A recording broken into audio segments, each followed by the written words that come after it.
and gentlemen, my name is Miss Anime, and this is episode 6 of Miss Anime Seasonal Podcast, where I go through all the shows I'm watching in the season, and I make comments, and I talk about what I like and what I don't like. You guys know the drill at this point, and it's the same thing I've been doing.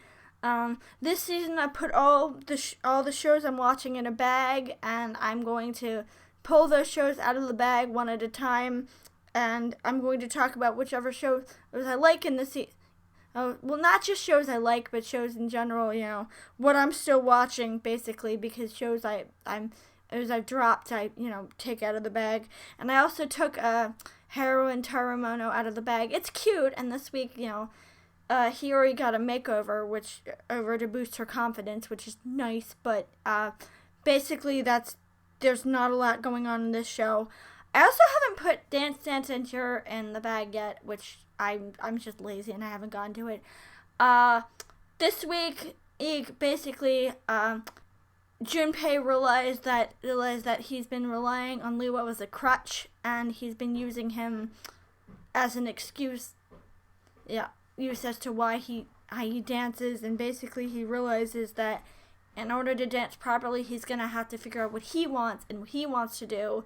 Yeah, and I really like the idea that they're training at this dance school now, and the teacher basically tells them, you have to get out of your head and let go of whatever you're thinking about, and she takes him to this group of students who are all in tune, and she's like, look, these students, in tune, and basically that's the gist of the episode. And I really like the idea that Junpei finally realizes he's gonna have to, not only is he gonna have to get out of his own head, but at the same time he's gonna have to decide what he wants to do with himself, and he's basically gonna have to commit, and he's gonna have to focus, and he finally admits that, and that's kind of interesting. But now we're moving on to the bag, because the bag is why y'all come to this thing. So, first show is Mahotsukai Remiki. Nothing really happens in this episode. They kind of establish that they're now in this village, and that they're, setting up this shop, but other than that, not a lot really happens in this episode, so there's not really a lot to talk about this week. But it's basically slice of lifey stuff that doesn't really have to do with the plot, so we are moving on to the next thing. Tomodachi Game. I love the fact that Yuichi basically spells out his planning to Tsukasa and how it worked. I don't necessarily think it makes a lot of sense, because at certain points in the show, I'm like, well, wait, what if the traitor had done this? What if the traitor had changed? What if you were wrong about the traitor? But the explanation itself, I can kind of understand.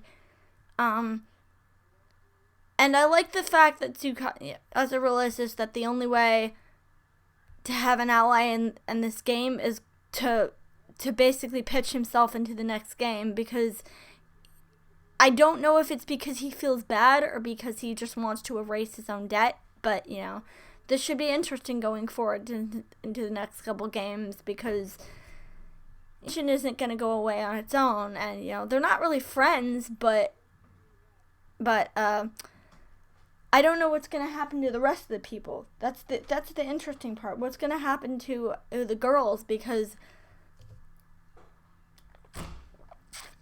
sorry, soda break. Because, as far as I know, the girls aren't moving on. It's just Tsukasa and Yuichi, and I think Shibe goes on to the next game.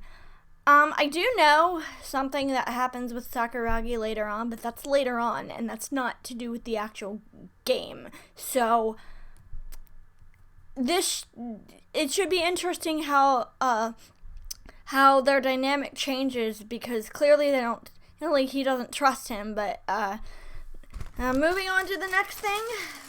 Next one is, which one?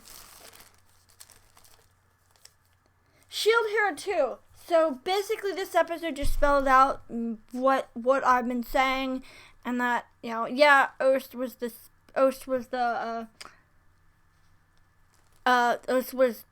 basically the living embodiment of the spirit turtle, and Kara just tells them that, and then they kill her, and But I do like the fact that Rishi is the one who kind of takes the helm and starts fighting him. She doesn't fare very well, but I think it's nice that other people besides the main characters are getting some development. I'm also interested to know,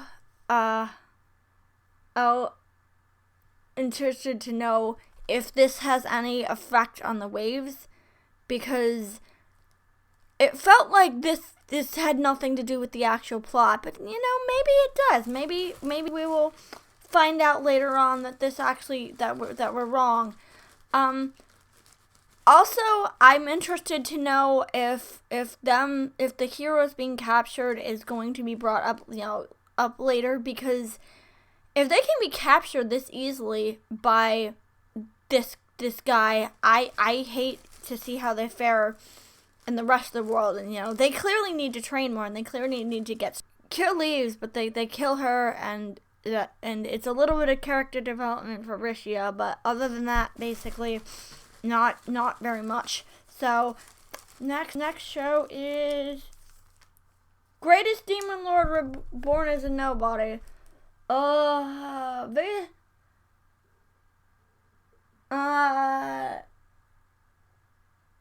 They defeat the demon lady, and now I think they're going into a tournament. I think, because he gets into a fight with somebody. I'm sorry, if it seems like I don't remember a lot, it's just because the show is not entirely memorable. Like, it has okay art, and it has okay-ish fights, but I think this is the one where they basically, where Olivia basically sets him up. Oh yeah, they introduced the new girl. They introduced the new character, whose name I now forget, and basically Olivia sets them up to fight each other, and she basically gets her ass kicked. But I think it implies that she knows he's the Demon Lord. So another character to add to the roster.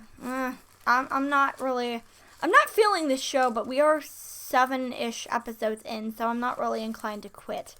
Next show, YuGiOh Go Rush. They basically just... The thing about this show is it has some interesting ideas in the background. The same thing as Sevens. It has some interesting ideas in the backgrounds, but basically we at least we're setting up a villain now. At least we know, that what's his name, the blonde one, is supposed to be an antagonist, But the duel is still very underwhelming, and they feel like they don't connect to anything. And it irritates me, because I understand this show it was a kid's show, but at least Manabu's still here, and at least he's kind of fun. But other than that, there's not really going up very much. Data Life 4. So now they've freed Mukuro, and that is basically the gist of the episode, is that they finally unlocked Mukuro's heart, literally and figuratively.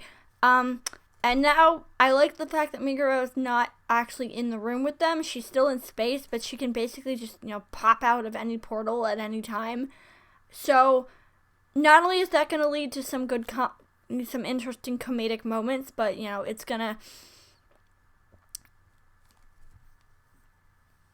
basically, the villain, his assistant implies, I don't know if she's Mukuro's sister, but she's somebody's, I think she's Mukuro's sister. I think that's what they're implying, is that she kind of looked like her, and she referred to her as a different name. So maybe that's who she's related to. Somebody in the main cast. I think it's supposed to be YuGiOh, whose sister she is. So that's interesting to me. But basically now they're starting to get an actual plot, and again, I'm sorry if it doesn't seem like very much, but not a lot has happened yet. We met Nia, we met YuGiOh, and they're starting to slightly get into the plot territory, but that's basically the gist of Date Alive, is that there's a lot of hemming and hawing, and then in the second half they get to plot. And we're on episode 7,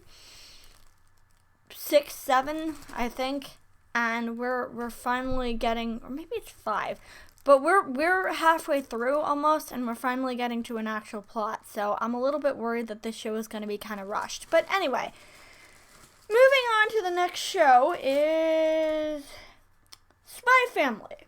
So what interests me about this is that they finally get Anya into this school, but they still have to deal with all of the people who, they still have to deal with making sure she doesn't get into trouble, and they still have to, make sure she ends up friends with the kid. But it's clear that this kid is an ass. It's clear that this kid, they're gonna have a lot of problems with this, because this kid is, she ends up punching him in the face because he's sexually harassing her, and this is not going to be as easy as they thought it was. Also, I love the fact that most of this episode is just Anya completely freaked out about the fact that her dad accidentally led her to believe she was going to be kidnapped. And most of this episode is just her freaking out because she doesn't want to go anywhere because she's afraid she's going to be abducted. And then her mother has to save her from being... That's basically the joke of the episode, is that she's terrified of being abducted, and then her mother has to save her from, So, it's cute. So, hopefully at some point this can... get sorted out, because it's cute, but not a lot has happened yet. But we're only about halfway through, so I still have faith that this series can pick up. Yusha, I'm quitting heroing. I'm taking it out of the slot because basically not a lot happens in the show, and I'm getting very bored with it, and it's not interesting enough for me to actually, care or have any vested interest in this show. So that goes out of the slot, or that goes out of the bag. Summertime rendering. So we basically met the woman who, what's his name? I don't remember his name. I can't believe I don't remember his name. But we met her, and it's clear that she knows more than she's letting on. It's clear that, because she introduced herself as Ryunosuke, so I think that she knows, no, Shinpei, that's his name, Shinpei, it's clear that she knows more that's going on, and considering she's using her brother's name, it's clear that, whatever's going on, her brother was a victim of this, and I like the fact that, that we haven't met the mother, quote unquote, yet, but, we established the fact that the shadows, literally live by eating people, and that is a very creepy concept. That is, concept. And basically they can just multiply at any point, because they can, if they eat somebody, then that shadow takes their place. And I wonder what the ultimate goal is. I wonder, if they're trying to just take over everybody, or if they have a certain purpose, or if they want to become human. I'm interested to know if the show will, ever establish why this is happening. But we have seen a picture of Mother in one of the quote unquote, I'm using quotes, you can't see it, but that's so we do know what she looks like, and I thought we'd meet her this episode, but no, evidently it's next episode where we're gonna actually, meet her. And it's also interesting that the shadows, they can be killed. So obviously you have a way to defend yourself, but but I don't know why she just doesn't tell him. I don't know why instead she sends him back in time and shoots him, but I don't know why she just doesn't tell him what's going on. Maybe it's because she thinks that she's gonna get killed, or maybe it's because she knows that there are shadows everywhere, and at any point, maybe it's because she's a shadow and she wants to send him back to the person who her original. He's gonna have to find her, though. He's gonna have to find her and track her down and figure out what's going on, because because there's no other way for him to get information out of her or than just demand it, because basically because she's not just gonna tell him. So there are, but how many other shows? One other show in the bag. Okay, this is the last show, and then I have an announcement for you guys. Build Divide Code White. I thought that the person in the cloak was going to be Terito. I was wrong. It is actually a female. Terito is still in the tower. We see him briefly, in the tower. He's still there. And we do establish officially that this world is a virtual simulation, which is kind of what the show's been hinting at. It's been hinting that the show is a simulation and that none of it's real.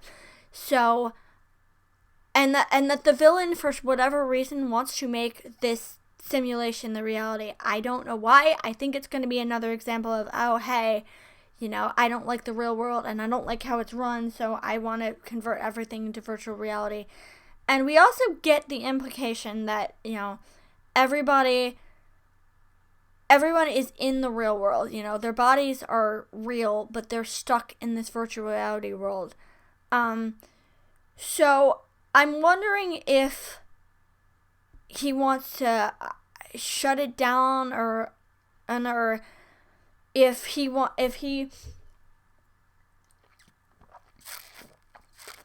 basically wants to make everything. I don't know. I'm not sure what his motivation is, but I'm still wondering. First of all, I don't remember who the kid at the end is. They give him a name, but I don't remember who he is. I clearly from the way they react, they've enslaved him too, but I don't really remember who I think he showed up for one episode in the original series, but other than that, I don't remember who he is. So this should be that should be very interesting. The other thing is, I suspect that the girl in the hood is not the girl in the hood, because the girl in the hood is Yuri. I suspect that the girl in the cloak might be Sakura, because she's keeping her face hidden. So clearly, whoever she is, she doesn't want people to see her. So that would make sense if she doesn't want people to know she's alive, because they're all trying to get into the tower. So that is it for this. That is it for this week. But before we go, I have an announcement, because I've been trying to garner more viewers, and I've been thinking about it, and I've been trying to figure out what to do. So next season, I am going to do this show on camera. I don't want it to be seen, because I don't like how I look on camera, but I figured that, maybe if people see my face, then they'll be more likely to subscribe and stream. I now have a setup. I now have a green screen and a holder, an iPhone holder. So I'm going to be doing this streaming live on camera instead of through audio. The other reason I'm doing it that way is because I want you to be able to see the bag when I take stuff out of the bag. because that's part of the gimmick. Part of the fun is pulling stuff out of the bag and seeing what comes out. So I want you guys to be able to see that. Oh, one more thing. Before I end this is I forgot to mention with Herwin Taramono, we got a different song this week, and that gives me hope that Hyora's character songs might show up in the show at some point. But other than that, that is it for this week. If you guys like my channel, please come back next week for another video. I will be there was something. Oh yeah. So starting next season, I'm going to add preview shorts for every show. This week we learn this, or this week we learn that, for every show I do, to maybe boost myself, because people are doing a lot of shorts. But anyway, if you guys like that, you guys can come back for my Media Pit podcast, which comes out on RSS. What's today? Today's the 15th. Probably in about a week. Depending. I'm also still looking for a show to do for the Anime Pit. I think I have one. I have a gaming channel where I post Miss Media Gaming, where I post my gaming videos. I haven't done anything else with that channel yet, but I'm going to do more gaming videos. Don't worry, guys. I will be gaming on that channel. So there's that. I have a Patreon where I post these videos, these podcast episodes on there. I also have a Tumblr where my asks are always open. If you guys want my asks, want to ask me a question. And then I also have an Instagram where I post these. So if you guys enjoyed this, please come back next week for another episode of the Media Pit. Another episode of Miss Anime Seasonal Podcast, and I will see you in the next podcast.